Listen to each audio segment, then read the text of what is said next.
নমস্কাৰ সকলোকে। আজি মই বনাইছোঁ সৰু আলু আৰু মানিমুনিৰ এখন ধুনীয়া ভাজি।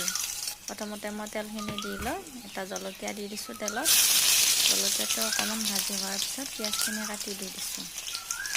পিঁয়াজখিনি অকণমান ধুনীয়াকৈ ভাজি, সম্পূৰ্ণকৈ ভজা নাই, এনে অকণমান ভাজি আলুখিনি ধুনীয়াকৈ দি অকণমান ভাজি লৈছোঁ। তাৰপিছত মই নিমখ হালধি দি শুকান হোৱাৰ পিছত ধুনীয়াকৈ মানিমুনিখিনি দি দিছোঁ। আৰু এই মানিমুনিখিনি দি ধুনীয়াকৈ ভাজি লৈ ঢাকন মাৰি দিছোঁ। তাৰপিছত চাব আপোনালোকে ইমান ধুনীয়া সোৱাদ লাগে নহয়।